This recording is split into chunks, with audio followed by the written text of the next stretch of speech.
শুভ সন্ধ্যা সবাইকে। গরম গরম সিঙ্গারা খাইতে চাইলে রেসিপিটা দেখে নাও। আলু সিদ্ধ করে আলুর মশলা করে নিয়েছি।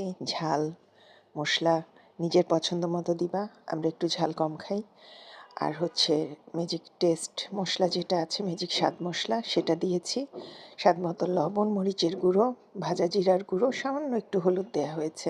পেঁয়াজ বেশি করে দিয়ে আলুটা মশলার মধ্যে ভাজা ভাজা করে নিয়েছি। তারপর ময়দাটা দুপুরেই মেখে রেখেছিলাম ভালো করে। ময়দাটা একেবারে কাঁচা ময়দা। তারপরে বানানোর সময় এরকম লম্বাটে করে একটু রুটি করে একটা থেকে দুটো করে সিঙ্গারা নেওয়া হচ্ছে। দেখতে পাচ্ছ, ভাঁজটা দেখিয়ে দিলাম। একদম এইভাবে করে আলুর পুর যতটা সম্ভব দেবে। অল্প করে গাজরও দিয়েছিলাম কুচি, বলতে ভুলে গেছি। আলুর সাথে সামান্য সামান্য করে গাজর গ্রেট দিয়েছি, কাঁচামরিচ কুচি দিয়েছি, ধনেপাতা দিয়েছি। মশলার মধ্যে ভালো করে মশলাটা আগে একদম কষিয়ে তারপরে আলুটা ভাজা করে নিয়েছি, যেটা একটু আগেও বললাম। এরপরে পরিমাণ মতো আলুর পুর ভেতরে দিয়ে মুখটা লাগিয়ে ব্যাস রেডি সিঙ্গারা ভাজার জন্য। তো তোমাদেরকে আরেকটা দেখিয়ে দিচ্ছি ক্লিয়ার হওয়ার জন্য।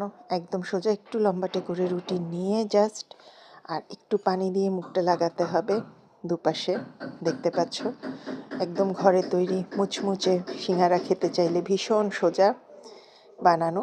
একটু মুখটা বটে দিলে একটু ডিজাইনটা সুন্দর হলো। এই ব্যাস সিঙ্গারা রেডি। দেখেছ, চমৎকার। তো গরম করে তেলটা, এটা একটু সিঙ্গারা খেতে চাইলে ডুবো তেলেই ভাজতে হবে।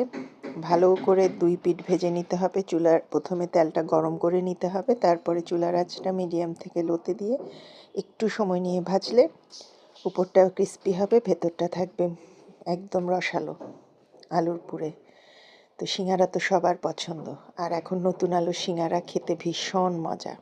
তো তোমাদেরকে চটজলদি করে রেসিপি দেখিয়ে দিলাম, বানিয়ে খাও। গরম গরম সিঙ্গারা খেতে চায়ের সাথে খুবই ভালো লাগে। এভাবে করে লালচে করে করে তুলে নিয়েছি। তো রেসিপি ভালো লাগলে একটা লাইক কমেন্ট দিও, একটা সুন্দর করে একটা কমেন্ট করো। ভালো লাগে সুন্দর একটা কমেন্ট পড়তে। তো দেখাচ্ছি তোমাদেরকে মুচমুচে করে সিঙ্গারা ভেজে নিয়ে। আমার ভীষণ পছন্দ এই শীতের সিজনে। এটাতে তোমরা যে কোনো রকম ভেজিটেবল পুরো দিতে পারবা। আজকে নতুন আলুর সিঙ্গারা করেছি, ভীষণ মজা হয়েছে। ভালো থেকো সবাই, সুস্থ থেকো, সুন্দর থেকো। ঠান্ডায় নিজের যত্ন নিও, বাচ্চাদের খেয়াল রেখো। আর শীত মানেই হচ্ছে মজাদার খাওয়া, খেতে থাকো। আল্লাহ হাফেজ।